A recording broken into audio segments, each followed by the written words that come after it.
नंदन विराट नंदन विराट नंदन विराट नंदन विराट नंदन विराट नंदन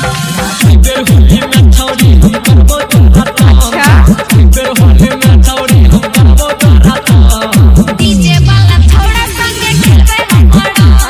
DJ वाला थोड़ा संगे खेलबे हम लाल पीला कर देबो तोहर अंगिया लाल पीला कर देबो तोहर अंगिया डीजे वाला थोड़ा संगे खेलबे हम डीजे वाला थोड़ा संगे खेलबे हम डीजे नंदन विराट नंदन विराट नंदन विराट नंदन विराट नंदन विराट नंदन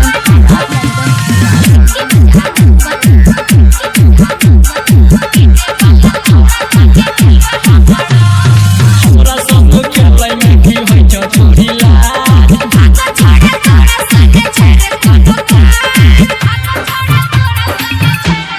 हमरा संग खेलै में की होय छ छोरा लाज भागा छोड़ा छोड़ा संगे छेड़े कोनो कनिया छोरा के छोरी ढुके ने छी फसान कनिया छोरा के छोरी ढुके ने छी फसान डीजे वाला थोड़ा संगे खेलबे हम डीजे वाला थोड़ा संगे खेलबे हम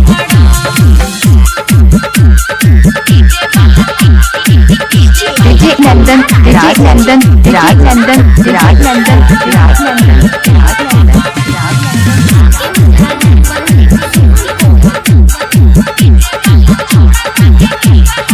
संदीप सुमन के छोरी गाते एक चांस देखे सामने ने बोले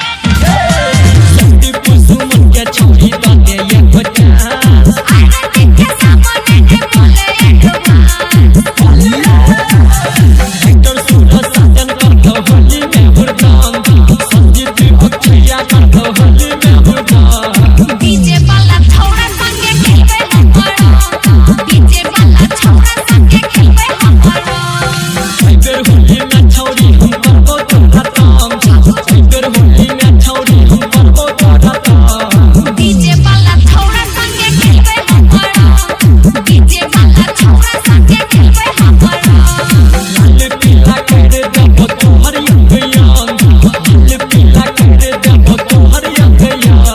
डीजे वाला थोड़ा संगे खेलबे हम डीजे वाला थोड़ा संगे खेलबे हम डीजे नंदन विराट नंदन विराट नंदन विराट नंदन विराट नंदन विराट नंदन विराट नंदन विराट नंदन विराट नंदन विराट नंदन विराट नंदन विराट नंदन विराट नंदन